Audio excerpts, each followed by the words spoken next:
What's going on, my exotic family? It's your boy Trey. Welcome back to the channel. Today's video, I actually just want to take the time to actually answer a question that I get a lot owning snakes, and I'm sure my other reptile keeper friends get this a lot as well. So stay tuned and I'll actually reveal what that question is and then go ahead and answer it with some tips and tricks.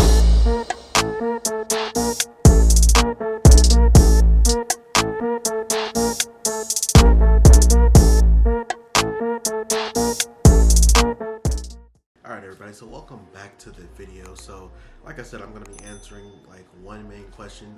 So basically the question is do I get bit by my snakes? You get a lot of people that see me have so many reptiles. I mean, the blanket question is, do I get bit a lot by my reptiles? But I'm gonna go ahead and hone in on snakes because that's what a lot of people are curious about. A lot of people obviously, for whatever reason, draw their own conclusion that lizards bite. I don't know why it's any different for snakes, so I'm gonna go ahead and break it down for you guys. So number one, snakes have mouths, they have teeth, so yes, they can bite. Do I get bit? Yes. So let me explain why. For those of you that have reptiles, this is no shock to you because you've probably already done your own research and you already know this. However, for my people who don't have snakes and are wondering about snakes, basically, snakes bite for one of two reasons. Number one is quite obvious. They're very hungry, especially if you're outside and you see a wild snake. Chances are, if you go to grab it, you just never know when the last time, they ate. So in that particular situation, though, they're probably threatened, which is number two, which is why snakes would bite. Now, I will say, before I even get into the specifics of this video, as a disclaimer, what I'm about to say does not apply to all snakes, more so venomous snakes. I'm specifically speaking, pythons, boas, colubrids, anything of that nature that can't kill you if it happens to bite. With that being said, if you are outside and you are not educated on snakes, do not pick up a snake if you do not know what it is. That is just only going to increase your chances of getting hurt, especially if you live in an area where naturally you have venomous snakes. So like I said, they bite for one of two reasons: if they're hungry or if they feel threatened. In my particular case in captivity, a lot of the times I deal with what's called a feeding response, and that's usually the snake thinks they're being fed or I got too close while they're being fed and they go ahead and take a nip. So with that being said, it happens. It's natural. It's nothing to be afraid of. There's even people that have snakes that are afraid of being bit. So what I'm going to go ahead and do now is actually drop a few gems on you, things that I try to do to prevent from being bit. I know I said that I have been bit, but these are still safe practices, best practices that you should do, especially when dealing with so many snakes, especially with snakes that get large. So tip number one, use a snake hook. Snake hook is probably going to be the biggest tool that you have that's going to put distance between you and the snake, especially if you're dealing with a snake that is very defensive. So be smart. Don't let your pride get in the way. There is nothing wrong about using snake hooks. I know sometimes you'll see people just go ahead and grab them. They're not afraid to take a bite. I'm not afraid to get bit. However, I think about the welfare of my animals. If I just so happen to get bit and out of reflex I yank my hand back, that only harms the snake, and that's not something I want to do. So definitely use a snake hook. So the number two is going to be able to read your snake's body language. If your snake is hissing, if your snake is rearing back like they do not want to be held, those are all very good signs that you probably should leave your snake alone. Obviously, I know there are some instances where you have to, do something specific, maintenance related, and the snake does not want to be bothered, and that's where this guy comes in handy. So besides that, definitely make sure you read the snake's body language. I'm actually working on a video now where I have non-reptile keepers come over and hold some of my snakes for the first time, and there's certain snakes that I want to take out because that person feels more comfortable with that snake. However, if they're in shed or just ate, or they have a bad attitude in general, then I have to back down and leave that snake alone. So tip number three is basically get to know your snake. Just like any reptile, a lot of times reptiles come to you very defensive and they're not used to you, so of course they're going to be in defense mode.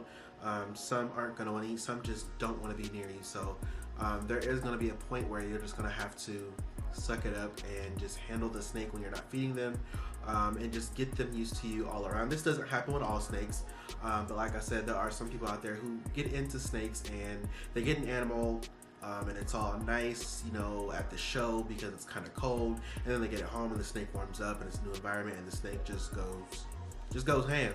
So just be mindful of that. Sometimes that can be expected. My Burmese python, I got my Burmese python almost a year ago, and he's still a very hissy snake. But the good thing is, he only hisses.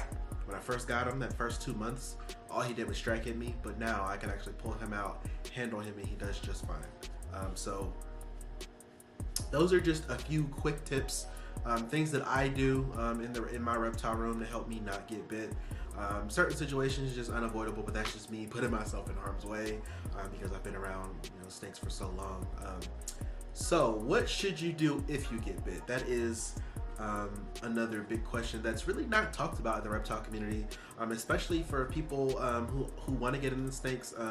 You wouldn't believe how many people I've actually talked to that want to get into snakes, but they're scared because they think that all snakes are venomous, or they just don't know what to do if they get bit. So first things first is definitely stay calm. The snake's not going to eat you no matter what you read online, no matter what people say. It's not going to eat you. This is going to draw some blood, and it may not feel good, but that's going to depend on the person. I've been bit by various snakes of various sizes. It doesn't hurt crazy bad, but it doesn't feel the best either, so I will say that. Luckily, I haven't been bit. The biggest snake I've been bit by had to be like a 4-foot Dumeril's boa. Didn't feel great, but like I said, I'm still alive. I'm still here standing. Number 2 is gonna be, I guess the only other thing you really could do is think about the scenario. What could you have done different? And that's gonna kind of sound immature, I guess, because in a way it's not the snake's fault. There had to be something that triggered the animal to bite you. So like I said, it was either a feeding response or they felt threatened. So you definitely want to make sure you're paying attention to your snake's body language again. So you can't force your snakes to be held. And I covered that in another video. A lot of snakes will strike out of stress, which kind of goes in line with them feeling threatened. So just make sure you're being mindful of how the snake would feel if they're being rushed into being habituated to a new environment. But those are things that I've experienced. Like I'm no professional. It's not the exact science on why snakes bite people, but from my experience and research that I've done over time, that is what I found.